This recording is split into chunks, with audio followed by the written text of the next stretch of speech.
Bonjour messieurs, donc je ne vais pas rentrer dans les détails, mais l'actualité la plus récente nous le confirme, le lien entre le Covid-19, ce virus-là et nos modes de vie a été établi, confirmé par les scientifiques. Donc nous avons toujours les mêmes objectifs qu'au mois de mars. Nous devons diminuer nos émissions de gaz à effet de serre et puis nous devons préserver la nature. Et nous sommes, il se trouve, la dernière génération qui est capable de pouvoir encore changer les choses, à pouvoir agir. Donc pour cela, ça suppose que nous devons nous retrousser les manches et passer à l'action, et ça tous ensemble. Alors permettez-moi d'insister sur le tous ensemble, car nos projets, en tant que candidats à la mairie, sont des projets basés sur la responsabilité des acteurs et la co-responsabilité solidaire, c'est-à-dire celle de tous. Et pour que chacun soit impliqué, il faut que l'action de chacun compte. Des petites actions au plus grand. C'est vrai que fermer le robinet quand on se brosse les dents, ça peut sauver la planète. Évidemment, ça ne suffit pas. Ce qui marche dans les communes qui sont déjà engagées dans un processus de transition, eh bien, c'est une prise de conscience que chacun a entre les mains du pouvoir, le pouvoir de changer les choses. Alors maintenant, je vais vous dire pourquoi ça va marcher avec la liste que nous sommes, avec Thierry Lavitte. C'est parce qu'on a une trajectoire. On a bâti un projet qui implique.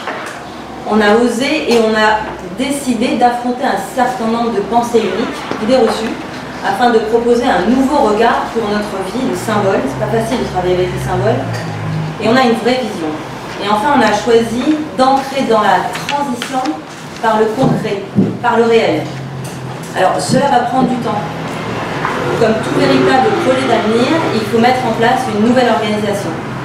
Mais l'avantage de notre équipe, c'est que nous avons eu 9 mois pour nous préparer. Et nous l'avons fait avec beaucoup de volonté, beaucoup de temps passé, beaucoup d'énergie et énormément d'humilité.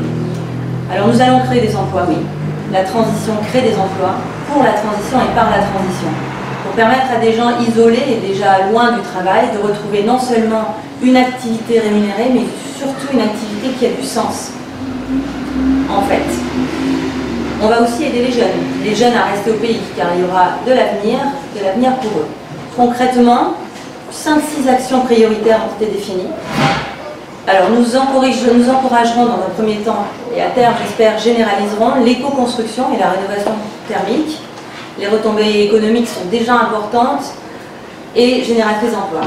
Enfin, la multiplication des circuits courts et aussi la facilitation de la consommation locale et des produits locaux.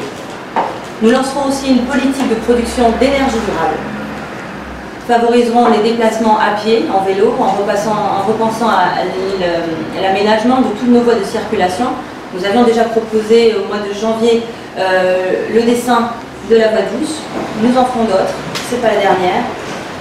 Enfin, nous avons décidé d'encourager les formations des métiers qui vont être plus utiles dans l'avenir, dans le bâtiment, dans l'énergie renouvelable, dans le soin, dans l'agriculture durable également.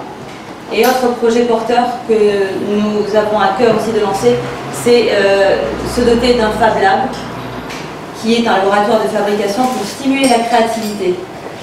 C'est-à-dire qu'on va consacrer un lieu sur notre territoire lourdais qui participe au développement local et qui s'appuie à la fois sur les ressources que l'on a ici, on appelle des ressources naturelles, sur l'économie sociale et solidaire, sur l'éducation et l'apprentissage et le savoir-faire par le projet. Beaucoup d'entraide aussi, beaucoup de liens autour de ce projet de Fab Lab. Donc quand les élus, les entreprises et les habitants se rassemblent autour de la table et lancent un projet ensemble, eh bien ça marche. Et c'est comme ça que nous avons travaillé, que nous travaillerons notre transition écologique. Et nous commencerons par rassembler les acteurs. Et c'est vrai qu'en tant que futur élu, notre devoir est de faciliter cette synergie. Enfin, le nerf de la guerre. Il faut savoir que l'État, la région, l'agglomération se sont équipés ces derniers mois de réglementations nouvelles pour accélérer la transition écologique. Donc nous nous appuierons sur ces dispositifs et surtout toute l'énergie aussi que l'on a su créer ensemble pendant 9 mois pour créer de véritables modèles économiques et sociaux, un nouveau pour notre ville de Lourdes. Et nous le ferons avec des habitants que nous avons envie de convertir en habitants acteurs, fiers de leur ville en transition. Merci.